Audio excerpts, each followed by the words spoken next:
200 টাকা পিস। একটি ডিম ভাজি 200 টাকা। অবিশ্বাস্য মনে হইল বাসায় বউয়ের হাতে না খেয়ে এই ডিম গোটা খাওয়ার জন্য হাজার হাজার মানুষ লাইনে দাঁড়িয়ে থাকে। আসলেই কি আছে এই ডিমের ভিতরে? এর ভিতরে আছে এমন একটি মশলা যা বাংলাদেশে কেউ বানাতে পারে না, একমাত্র চাচা ছাড়া।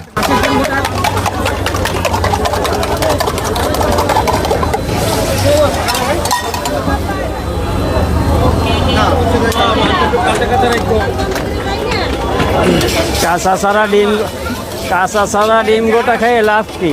ডিম দিচ্ছেন কি কি ডিম? হাঁসের ডিম, ফার্মের মুরগি, রাজহাঁস, দেশি মুরগি এখনো আনিনি, দেশি মুরগিও আনতে হবে। আচ্ছা, এটার নাম কি ডিম ঘুটা?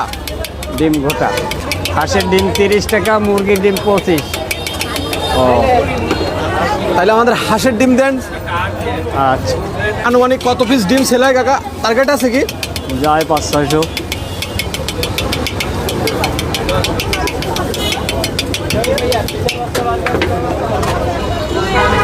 ডিউটি তো 6 ঘন্টা, সারা বাড়ি 6টা থেকে 12টা পর্যন্ত ডিউটি।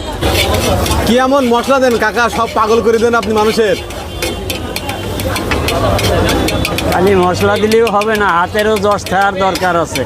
হাতেরও জশ থাকা লাগবে অবশ্যই।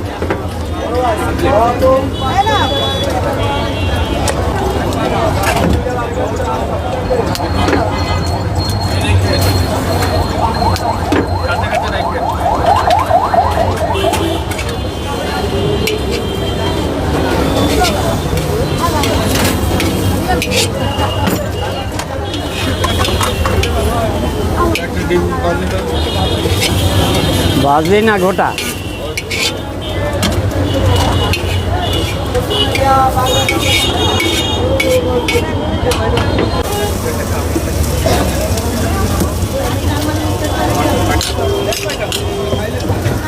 হাঁস দাঁড়া। এখন কিন্তু এই যে সেই স্পেশাল ডিম ঘুটা কিন্তু খাচ্ছি, দেখা যাক এর স্বাদটা কেমন। এটা কিন্তু সারা বাংলাদেশের ভিতরে ভাইরাল, অসাধারণ স্বাদ কিন্তু। আর এটা কিন্তু সারা বাংলাদেশের ভিতর ভাইরাল, এবং এর ভিতরে এমন মশলা দেওয়া আছে যে মশলা কিন্তু একমাত্র চাচা ছাড়া কেউ দিতে পারে না। এই জন্যে মানুষ কিন্তু বাসার ওয়াইফ বাদ দিয়ে রেখে, ওয়াইফের হাতে না খেয়ে চাচার হাতের খায়। কিন্তু পাশে ছিল উনি কি বাড়িওয়ালা নাকি? হ্যাঁ।